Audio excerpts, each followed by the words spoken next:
उर्फ आंसू चौहान इनका है। इन्हीं के मार्गदर्शन और सौजन्य से ये कार्यक्रम हो। मतलब ये है कि आगे लोग बढ़े, समाज, यही उनका उद्देश्य है। जीवन में हमारे धर्म में और हमने हमेशा देना सीखा है और हमेशा देना चाहिए, चाहे आप पास 1 रुपया क्यों नहीं हो, देने की भावना होनी चाहिए। संत बुल्ले शाह ने भी कहा कि जो बांटता है वो बढ़ता है, समझिए, यानी कि आपने बांटने के लिए आया दुनिया।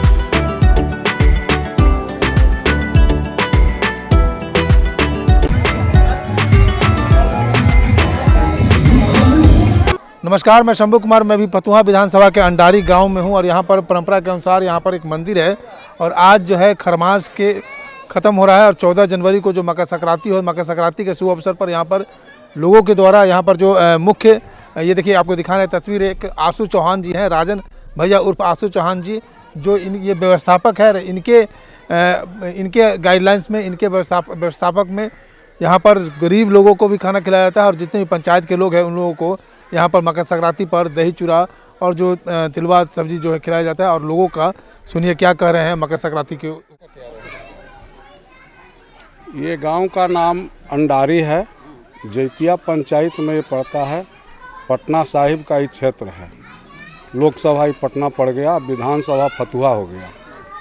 इसके मेन संयोजक जो है, संयोजक राजन सिंह उर्फ आंसू चौहान इनका है।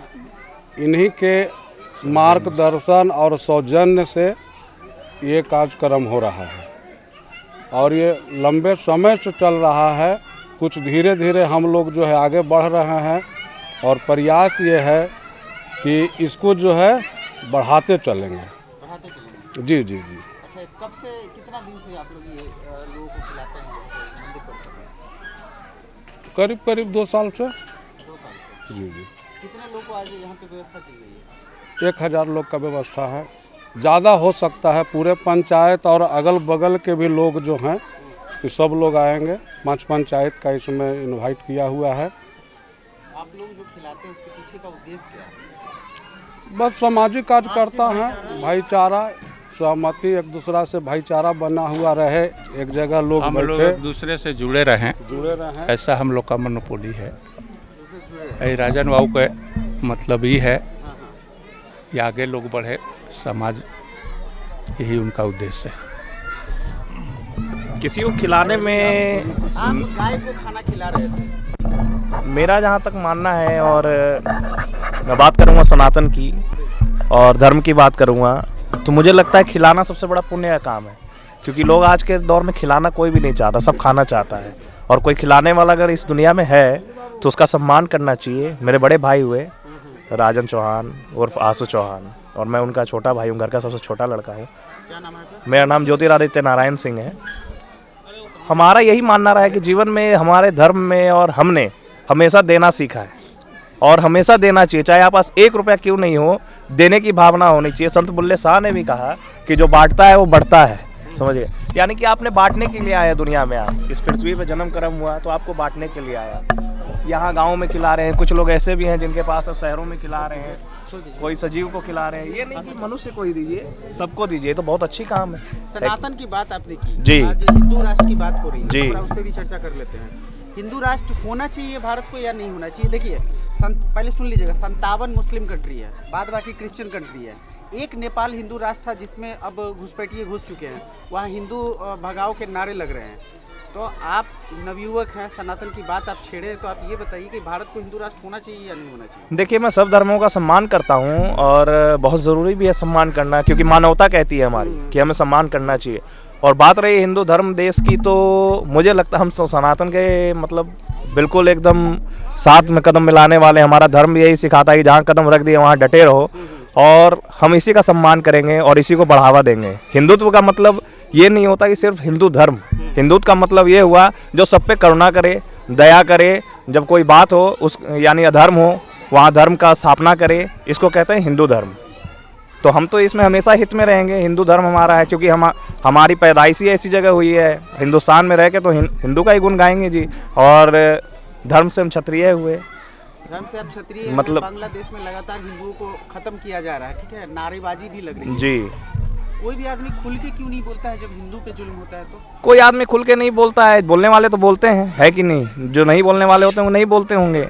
मैंने तो बोलते हुए भी देखा लोगों को, और सुनने वालों को भी देखा है। योगी जी पे कुछ कहिएगा, योगी जी कैसे लगते हैं? योगी जी हमारे आइडल हैं और पूजनीय है हमारे लिए, हमेशा रहेंगे ये आखिरी सांस तक। मैं ईश्वर का दर्जा तो नहीं दे सकता हूँ, मगर एक बात ज़रूर कहूँगा कि ईश्वर के नीचे मोदी जी, योगी जी, इन्होंने बहुत कुछ ऐसा किया। जैसे कि राम मंदिर बना, राम मंदिर बन सकता था क्या? मुझे तो नहीं लग रहा था, उम्मीद भी नहीं थी। उन्होंने स्थापना की, तो कहीं ना कहीं शक्ति ईश्वर ही देता है और मनुष्य के रूप में लोग आके सेवा करते हैं, ये बहुत बड़ी बात है। जैसे कि ये मंदिर की स्थापना हुई, हमारे बाबा परदादा ने किया, आज हम भी उसका निर्वहन कर रहे हैं। तो मुझे लगता है कि लोगों को मानना चाहिए, और ईश्वर के नीचे रह के अगर कुछ अच्छे काम हो जाएं तो इसमें जी कोई विरोध करने की बात नहीं है जी। मकर संक्रांति पे क्या कहेंगे आप पब्लिक को जाके? सबका हार्दिक अभिनंदन करते हैं, और हमेशा यही कहेंगे कि जहाँ रहिए वहाँ प्रेम बना के रहिए, और जीवन में खूब आगे बढ़िए, और आप भी बांटिए, आपको ही भगवान और दे ताकि आप और बांट सके। जय सीताराम। यहाँ जैतिया पंचायत, ये सौजन्य राजन जी का सौजन्य से हो रहा है। इनके पूर्वज भी पहले भी मतलब ये जो मंदिर स्थापना उन्हीं का किया हुआ है। ये गांव में बहुत समय से इनके पूर्वज, और जो नई पीढ़ी है वो भी समाज कल्याण से जुड़ी हुई है। तो मैं कहना यही चाहूँगा कि आगे भी इनका कार्यक्रम इसी तरह से चलता रहे। मैं पैक्स अध्यक्ष जैतिया, अब वरुण बाबू पंचायत के मुखिया हुए। अच्छा, मुखिया जी। हाँ, अच्छा, तो मुखिया जी, ये सब जो मकर संक्रांति में भंडारा की व्यवस्था की गई है आज मकर संक्रांति के उपलक्ष्य पे, क्या कहिएगा पब्लिक से? ये अपना जो करते हैं, जो भोज कर रहे हैं, ये अपना खुशी से कर रहे हैं, और पूरे गांव के जवार के चूड़ा दही का भोज सबको करा रहे हैं।